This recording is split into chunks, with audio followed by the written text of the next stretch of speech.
I will be narrating the plot of the novel The Time Machine to you. I've rewritten the plot in my own words and have abridged the novel. The narrator introduces the main character of the novel. He is called the time traveler. His guests are relaxing by the fireside after finishing dinner. The narrator is among them. The time traveler warns his listeners that he'll refute well-known ideas. The geometry taught in schools is erroneous. Filby, a man who loves to disagree, immediately protests. The time traveler pleads that he be allowed to put forth his theory first.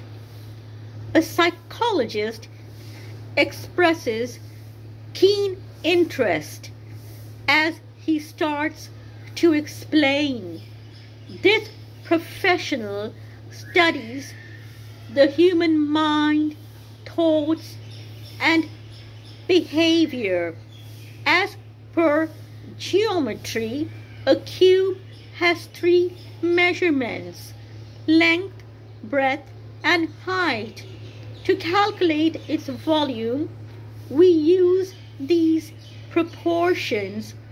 Volume denotes the occupied space. We overlook that the cube has a 4th dimension, that is of time. Human consciousness sporadically slides forward along time from one's birth to death. A young man in the audience can easily follow the time traveler. Filby can't comprehend. He petulantly interrupts him. Unnerved, the time traveler asks the gathering what they think of the 4th dimension. A provincial mayor seems to find this discussion confusing. Mathematicians place a cube's length, breadth, and height at 90 degrees to one another. Philosophers wonder why another direction can't exist at right angles to these 3. These thinkers develop beliefs and ideas about life's essence. They've tried to construct a 4-dimensional model for the same. Astronomer and mathematician Professor Simon Newcomb has recently elaborated on this theory. 4-dimensional geometry piques the time traveler's interest. He points to the portraits of a person of various ages. He is 8, 15, and 17 years old in these pictures. These 3 images are 3-dimensional portrayals of a 4-dimensioned human being. The human is growing older as he passes through time. A medical man pensively stares at the fire. The time traveler believes that time is very similar in length, breadth, and height as a dimension.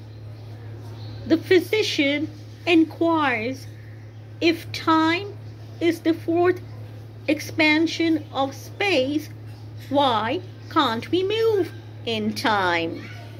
We can easily shift through space. The time traveler reminds him that humans can move about freely in two directions. Gravitation makes it difficult for us to move up and down. The medical man debates that we may float up in a hot air balloon. The time traveler points out to him that before this invention, we could rise vertically only by jumping. A leap didn't soar us high. The doctor states that humans can't propel in time. We are perpetually anchored to the present. The time traveler contradicts him, stating that we are continuously moving ahead from the present moment. The psychologist pitches in that we proceed to the future. Within space, unlike time, there is easy mobility in all directions. The time traveler excitedly announces that he has discovered that we can zigzag in time as simply as locomotion in space. It's possible to accelerate our journey through time. Long ago, he had envisioned a machine which could facilitate time travel.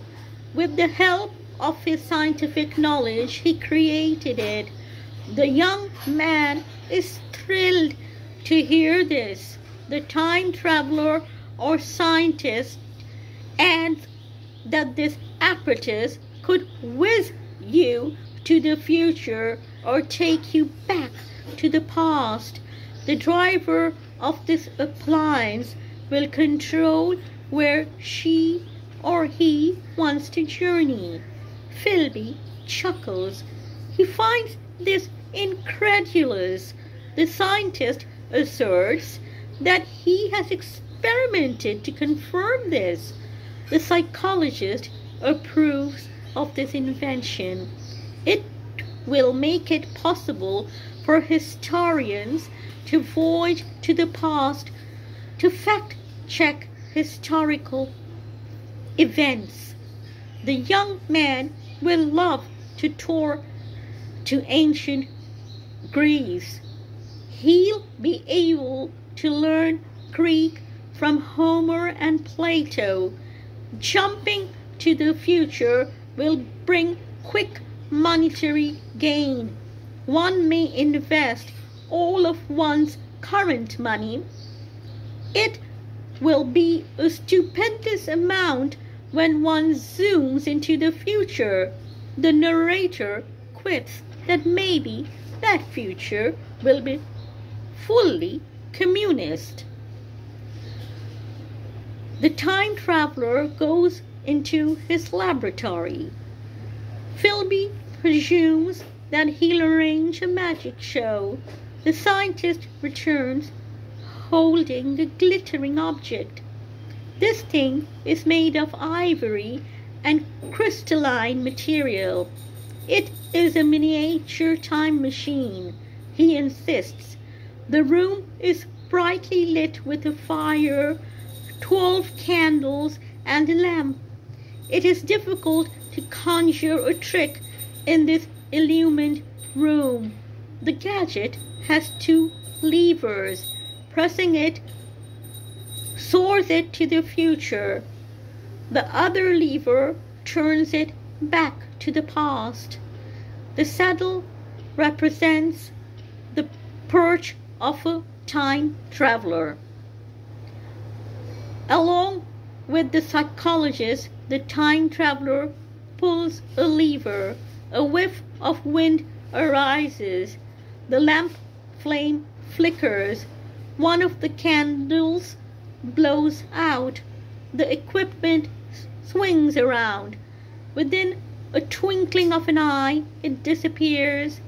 Everyone is silent with awe. They ponder whether the engine has navigated to the past or future.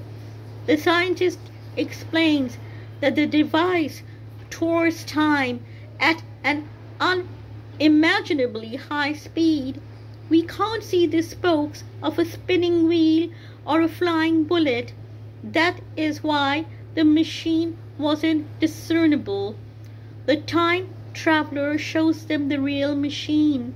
It is a larger replica of the model, made of ivory, nickel, and rock crystal. The medical man inquires if the scientist is playing a trick on them. Last Christmas, he fooled them by presenting the illusion of a ghost. The time traveler reiterates that he's serious. Upon it, he'll ride across time.